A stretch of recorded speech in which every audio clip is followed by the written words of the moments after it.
Hey guys, welcome back to my another vlog. I hope हजुरहरु सबैजना सन्चै हुनुहुन्छ होला, आराममा हुनुहुन्छ होला। आज हजुरहरुलाई लागिरहेको होला यो कहाँ गइरहेको छ अनि यति पसिना पसिना किन भएको छ भनेर भन्दाखेरि म हजुरहरुलाई देखाउँछु ल। फ्ल्याशब्याक। So guys, अब चाहिँ हामी छेडा जाँदै छौं। हामी 3 बहिनी उता काठमाडौँ चाहिँ मेरो अर्को 2 जना बहिनी थियो, उनीहरुसँग म घुमे। अब चाहिँ म घर आइसकेको छु।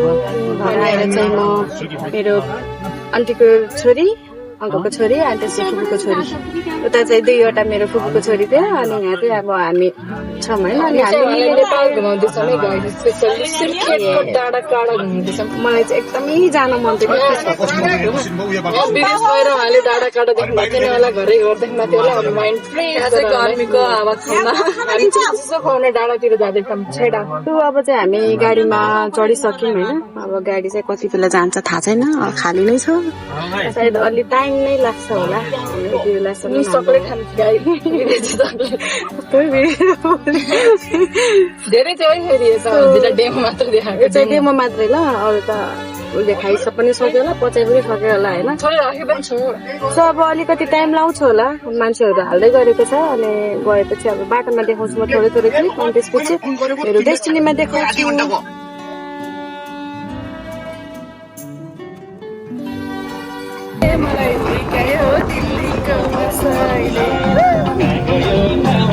So guys, finally हामी बाहिर निस्किसक्यौँ गाडीदेखि।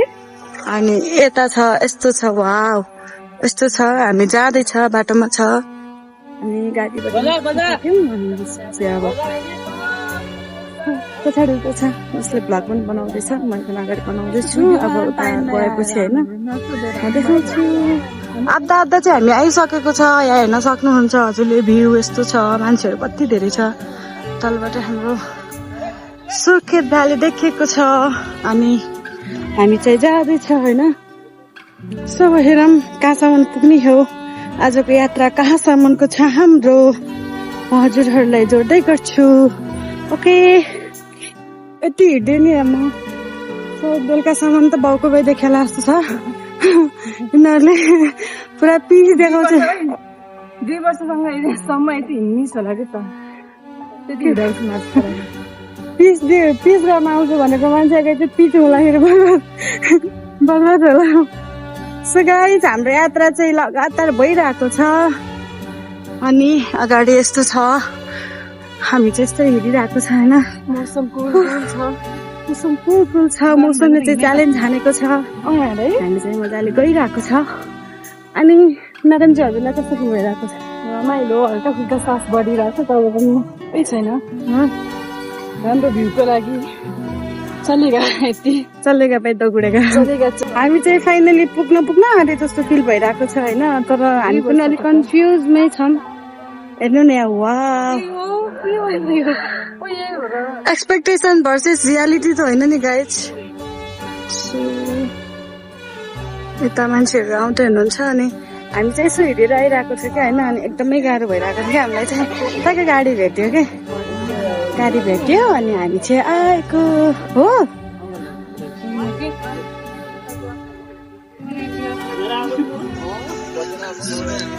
इमेजिन गर्नु न, यहाँबाट अब खस्यो भने क्या।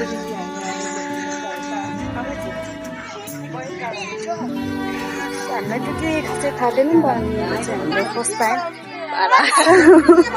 त्यही भएर अब जेसो त्यसैले रमाउनु सिक्नुपर्छ भनेको हो कि यो चाहिँ। हामी चाहिँ अब यस्तो के दामी लाग्यो क्या, यस्तो गर्मी फिल भइरहेको थियो होइन। अहिले त यस्तो भइरहेको छ होइन। अब हामी टोरी भए पनि देखाउँछौँ। सो आज यस्तो छ क्या, तल चाहिँ होइन अलिकति पानीहरू परेको छैन नि त, तर जस्ट कुहिरो मात्रै लागेको छ। सायद भएको भए म देखाउँथ्यो होला। Finally wow, so this is our last destiny होइन।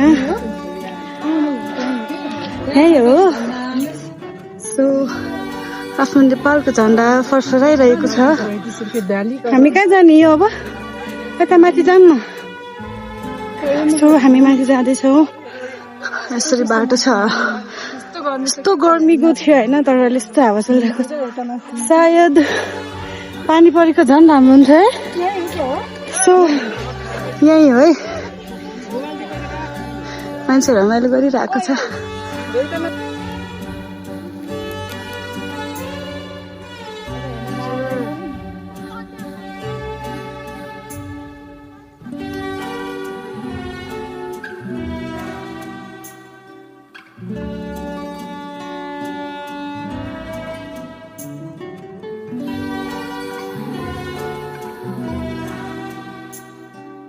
होइन हामी चाहिँ यसो बाटोमा हिँड्दै थियो होइन अनि उहाँ भयो क्या दिदीहरू भेट्नु भयो अन्त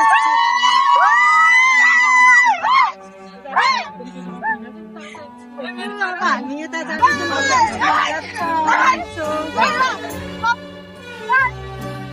अहिले हामी कुन डाँडामा आएको र हामी अहिले भन्जाङ डाँडामा आएको छ अनि पहिला चाहिँ उता गएको थियौँ अहिले चाहिँ गेटअपहरू पनि चेन्ज भइसकेको छ अनि हामी चाहिँ यहाँ आएर अब एउटा दुइटा फोटो खिच्छौँ भिडियो गर्छौँ यता हेर्नु न म देखाउँछु हजुरलाई भ्यू यस्तो दामी छ क्या है अनि यहाँ छ केटीहरू आफ्नै पारामा छ उता नाचिरहेको छ मान्छेहरू म चाहिँ यहाँ छु अनि पानी पर्ने जस्तो फिल भइरहेको छ मलाई चाहिँ होइन अब यहाँ गरेर अनि हाम्रो लास्ट भनेको अब त्यहाँ के भन्छ कटुका जाने अनि एउटा दुइटा भिडियो बनाउने अनि त्यसपछि हामी चाहिँ घरको लागि हिँड्छौँ किनभने हामी आज धेरै हिँडेको छ यति धेरै हिँडेको छ थाहा छैन भोलि कस्तो हुन्छ कन्डिसन होइन अनि बाहिर चाहिँ रमाइलो गरिरहेको छ क्या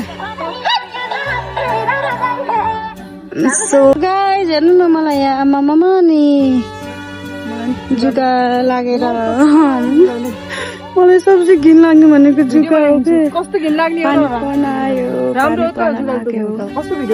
र किन थेरापी जस्तो छ होइन वाउ सोध्नु अरे सो गाइस पानी परिरहेको छ अनि म चाहिँ एकदमै इन्जोय गरिरहेको छु आई लभ रेन अनि यता पछाडि यस्तो भइरहेको छ तर मेरो खुट्टाबाट चाहिँ ब्लड निस्किरहेको छ किनभने मलाई जुगाले टोकेको छ नि त चिलाउँछ होला के गर्न लाग्यो मान्छे यहाँ के गरेर के भयो फेरि अर्को गएछ यही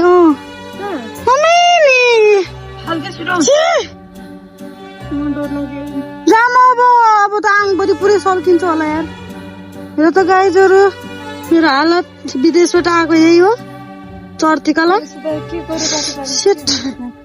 सो गाइज हालत यस्तो भयो के गर्न लाग्यो मान्छे ब्लड आम्मा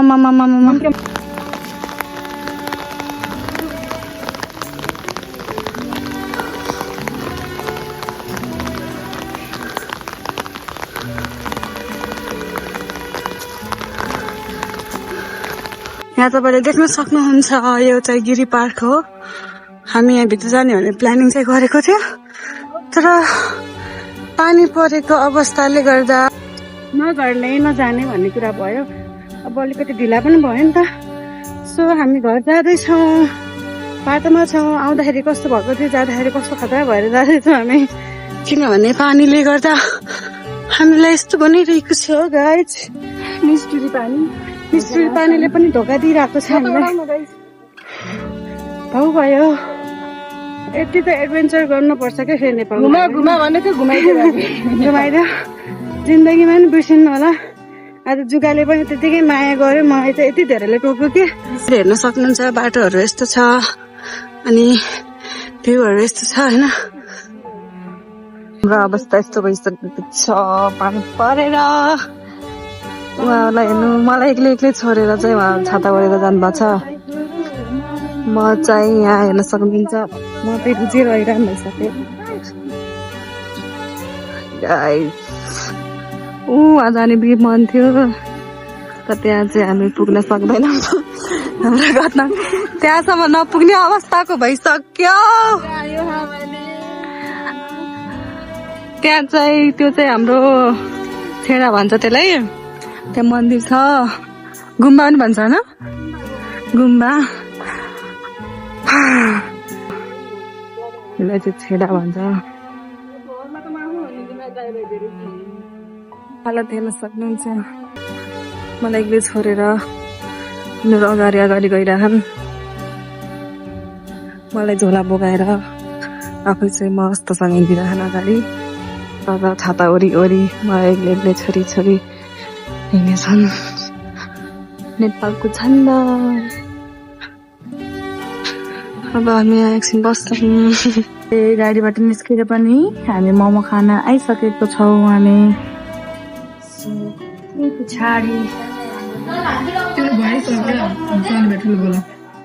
म यस्तो भइरहेको छ क्या, गाडीमा सुनेको छ नि त, अनि त्यसले कान कस्तो बन्द भएर जस्तो। सो म चाहिँ अब मोमो खाँदैछु अनि मेरो दिदीहरूले चाहिँ स्टार्ट गरिसकेको छ। यता पनि खाइसक्नु भुक्कडहरूले म गर्छु ल। मिलेछ कि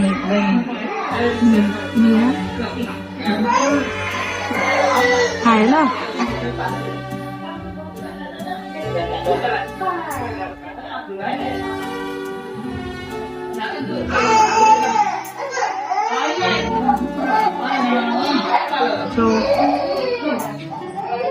मलाई चाहिँ मन पर्यो। हजुरलाई कसो लाग्यो? मलाई त मिठो लाग्छ। अब खानु मन लागेको थियो। सो हामी चाहिँ मोमो पार्टी गर्दैछौँ। अब हामी खाएर अब टाइममा जानुपर्छ रुम। सो अब हामी खाँदैछौँ। Bye bye. आजको दिन चाहिँ हाम्रो यसरी नै बित्यो। कहिले टाढा कहिले काँडा गर्दै हामी रुममा आइसकेको छौँ। अनि मेरो दिदीहरू चाहिँ यसरी पढेको छ। आजको अब के छ हामी हेर्दैछौँ। अनि त्यसपछि हामी फ्रेस भएर पनि बसिसक्यो। सो म अब मेरो ब्लगलाई यति नै इन्ड गर्दैछु। See you in my next vlog. Thank you so much for watching my video. Bye bye.